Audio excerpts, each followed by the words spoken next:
जय श्री कृष्ण। नमस्कार दोस्तों, स्वागत है आप सभी का हमारे चैनल भक्ति ज्ञान में। दोस्तों, आज मैं आपको वैशाख मास महात्म के 7वें अध्याय की कथा सुना रहा हूँ। भगवत कथा के श्रवण और कीर्तन का महत्व तथा वैशाख मास के धर्मों के अनुष्ठान से राजा पुरुयशा का संकट से उद्धार। श्रुतदेव बोले, मेष राशि में सूर्य के स्थित रहने पर जो वैशाख मास में प्रातः काल स्नान करता है और भगवान विष्णु की पूजा करके इस कथा को सुनता है, वह सब पापों से मुक्त हो भगवान विष्णु के परम धाम को प्राप्त होता है। इस विषय में एक प्राचीन इतिहास कहते हैं, जो सब पापों का नाशक, पवित्र कारक, धर्मानुकूल, वंदनीय और प्रातन है। गोदावरी के तट पर सुब्रह्मण्येश्वर क्षेत्र में महर्षि दुर्वासा के 2 शिष्य रहते थे, जो परमहंस ब्रह्मनिष्ठ उपनिषद विद्या में परिनिष्ठित और इच्छा रहित थे। वे भिक्षा मात्र भोजन करते और पुण्यमय जीवन बिताते हुए गुफा में निवास करते थे। उनमें से एक का नाम था सत्यनिष्ठ और दूसरे का तपोनिष्ठ। वे इन्हीं नामों से तीनों लोकों में विख्यात थे। सत्यनिष्ठ सदा भगवान विष्णु की कथा में तत्पर रहते थे। जब कोई श्रोता अथवा भक्त न होता तब वे अपने नित्य कर्म किया करते थे। यदि कोई श्रोता उपस्थित होता तो उसे निरंतर वे भगवत कथा सुनाते, और यदि कोई कथा वाचक भगवान विष्णु की कल्याणमयी पवित्र कथा कहता तो वे अपने सब कर्मों को समेटकर श्रवण में तत्पर हो उस कथा को सुनने लगते थे। वे अत्यंत दूर के तीर्थों और देव मंदिरों को छोड़कर तथा कथा विरोधी कर्मों का परित्याग करके भगवान की दिव्य कथा सुनते और श्रोताओं को स्वयं भी सुनाते थे। कथा समाप्त होने पर सत्यनिष्ठ अपना शेष कार्य पूरा करते थे। कथा सुनने वाले पुरुष को जन्म मृत्यु में संसार संबंधी प्राप्ति नहीं होती, उनके अंतःकरण की शुद्धि होती है। भगवान विष्णु में जो अनुराग की कमी है वह दूर हो जाती है और उनके प्रति गाढ़ अनुराग होता है। साथ ही साधु पुरुषों के प्रति सौहार्द बढ़ता है। रजोगुण रहित गुणातीत परमात्मा शीघ्र ही हृदय में स्थित हो जाते हैं। श्रवण से ज्ञान पाकर मनुष्य भगवत चिंतन में समर्थ होता है। श्रवण, ध्यान और मनन, यह वेदों में अनेक प्रकार से बताया गया है। जहाँ भगवान विष्णु की कथा न होती हो और जहाँ साधु पुरुष न रहते हों, वह स्थान साक्षात गंगा तट ही क्यों न हो, निसंदेह त्याग देने योग्य है। जिस देश में तुलसी नहीं है अथवा भगवान विष्णु का मंदिर नहीं है, ऐसा स्थान निवास करने योग्य नहीं है। यह निश्चय करके मुनिवर सत्यनिष्ठ सदा भगवान विष्णु की कथा और चिंतन में संलग्न रहते थे। दुर्वासा का दूसरा शिष्य तपोनिष्ठ दुराग्रह पूर्वक कर्म में तत्पर रहता था। वह भगवान की कथा छोड़कर अपना कर्म पूरा करने के लिए इधर उधर हट जाता था। कथा की अवहेलना से उसे बड़ा कष्ट उठाना पड़ा।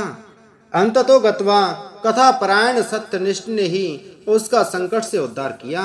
जहाँ लोगों के पाप का नाश करने वाली भगवान विष्णु की पवित्र कथा होती है, वहाँ सब तीर्थ और अनेक प्रकार के क्षेत्र स्थित रहते हैं। जहाँ विष्णु कथा रूपी पुण्यमयी नदी बहती रहती है, उस देश में निवास करने वालों की मुक्ति उनके हाथ में ही है।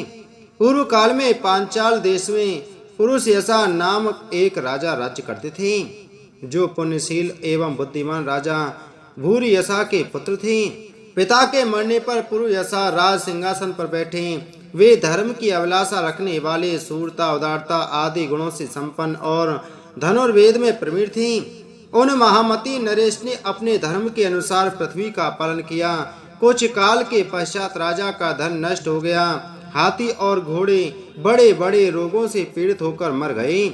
उनके राज्य में ऐसा भारी अकाल पड़ा जो मनुष्यों का अत्यंत विनाश करने वाला था।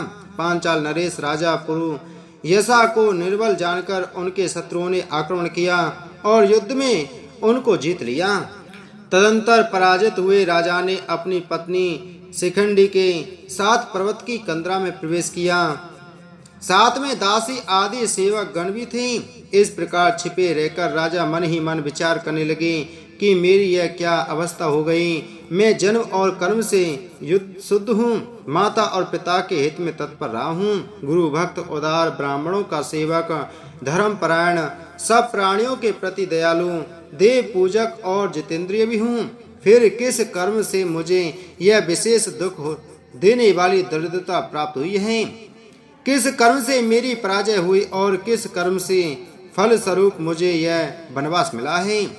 इस प्रकार चिंता से व्याकुल होकर राजा ने खिन्न चित्त से अपने सर्वज्ञ गुरु मुनि श्रेष्ठ याज और उपयाज का स्मरण किया। राजा के आवाहन करने पर दोनों बुद्धिमान मुनीश्वर वहां आए। उन्हें देखकर पांचाल प्रिय नरेश सहसा उठकर खड़े हो गए और बड़ी भक्ति के साथ गुरु के चरणों में मस्तक रखकर प्रणाम किया। फिर वन में पैदा होने वाली शुभ सामग्रियों के द्वारा उन्होंने उन दोनों का पूजन किया और विनीत भाव से पूछा, विप्रवरो, मैं गुरु चरणों में भक्ति रखने वाला हूँ। मुझे किस कर्म से यह दरिद्रता, कोष हानि और शत्रुओं से पराजय प्राप्त हुई है? किस कारण से मेरा वनवास हुआ और मुझे अकेले रहना पड़ा? मेरे ना कोई पुत्र है, ना भाई है और ना हितकारी मित्र ही है। मेरे द्वारा सुरक्षित राज्य में यह बड़ा भारी अकाल कैसे पड़ गया?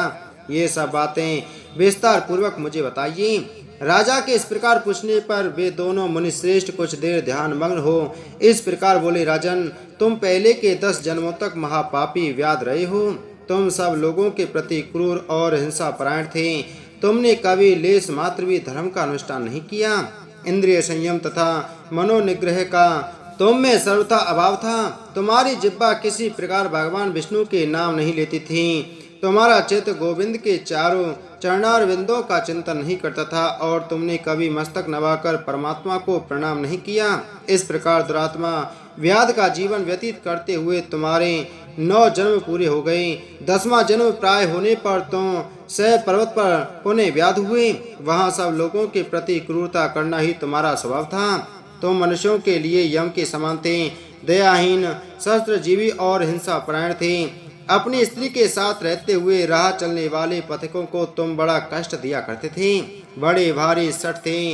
इस प्रकार अपने हित को न जानते हुए तुमने बहुत वर्ष व्यतीत किए। जिनके छोटे छोटे बच्चे हैं, ऐसे मृगों और पक्षियों के वध करने के कारण तुम दयाहीन दुर्बुद्धि को इस जन्म में कोई पुत्र नहीं प्राप्त हुआ। तुमने सबके साथ विश्वासघात किया, इसलिए तुम्हारे कोई सहोदर भाई नहीं हुआ। मार्ग में सबको पीड़ा देते रहे, इसलिए इस जन्म में तुम मित्र रहित हो। साधु पुरुषों के तिरस्कार से शत्रुओं द्वारा तुम्हारी पराजय हुई है। कभी दान न देने के दोष से तुम्हारे घर में दरिद्रता प्राप्त हुई है। तुमने दूसरों को सदा उद्वेग में डाला, इसलिए तुम्हें दुस्सह वनवास मिला। सबके अप्रिय होने के कारण तुम्हें असह्य दुख मिला है। तुम्हारे क्रूर कर्मों के फल से ही इस जन्म में मिला हुआ राज्य भी छिन गया है। वैशाख मास की गर्मी में तुमने स्वार्थवश एक दिन एक ऋषि को दूर से तालाब बता दिया था और हवा के लिए पलाश का एक सूखा पत्ता दे दिया था। बस जीवन में इस एक ही पुण्य के कारण तुम्हारा यह जन्म परम पवित्र राजवंश में हुआ है। अब यदि तुम सुख, राज, धन आदि संपत्ति, स्वर्ग और मोक्ष चाहते हो अथवा सायुज एवं श्रीहरि के पद की अभिलाषा रखते हो तो वैशाख मास के धर्मों का पालन करो। इससे सब प्रकार के सुख पाओगे। इस समय वैशाख मास चल रहा है। आज अक्षय तृतीया है। आज तुम विधि पूर्वक स्नान और भगवान लक्ष्मीपति की पूजा करो। यदि अपने समान ही गुणवान पुत्रों की अभिलाषा करते हो तो सब प्राणियों के हित के लिए प्याऊ लगाओ।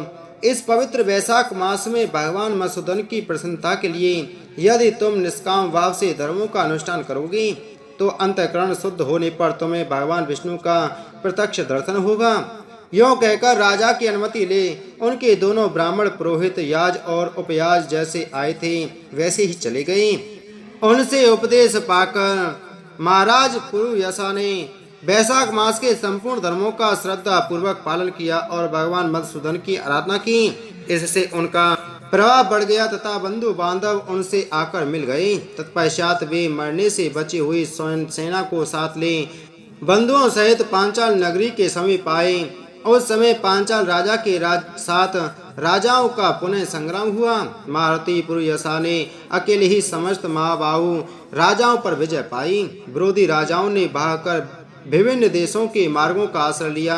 विजयी पांचाल राज ने भागे हुए राजाओं के कोष 10 करोड़ घोड़े, 3 करोड़ हाथी, 1 अरब रथ, 10,000 ऊंट और 3 लाख खच्चरों को अपने अधिकार में करके अपनी पुरी में पहुंचा दिया। वैशाख धर्म के माध्यम से सब राजा भृग मनोरथ हो पूर्व यशा को कर देने वाले हो गए और पांचाल देश में अनुपम सुकाल आ गया। भगवान विष्णु की प्रसन्नता से इस वसुधा पर उनका एक छत्र राज हुआ और गुरुता, उदारता आदि गुणों से युक्त उनके 5 पुत्र हुए, जो दृष्ट कीर्ति, दृष्ट केतु, दृष्ट दौम्य, विजय और चित्रकेतु के नाम से प्रसिद्ध थी। धर्म पूर्वक प्रतिपालित होकर समस्त प्रजा राजा के प्रति अनुरक्त हो गई। इससे उसी क्षण उन्हें वैशाख मास के प्रभाव का निश्चय हो गया। तब से पांचाल राज भगवान विष्णु की प्रसन्नता के लिए वैशाख मास के धर्मों का निष्काम भाव से बराबर पालन करने लगे। उनके इस धर्म से संतुष्ट होकर भगवान विष्णु ने अक्षय तृतीया के दिन उन्हें प्रत्यक्ष दर्शन दिया। इति श्री वैशाख मास महत्तम 7वां अध्याय संपूर्ण। बोल वैशाख मास महत्तम की जय। बोल विष्णु भगवान की जय।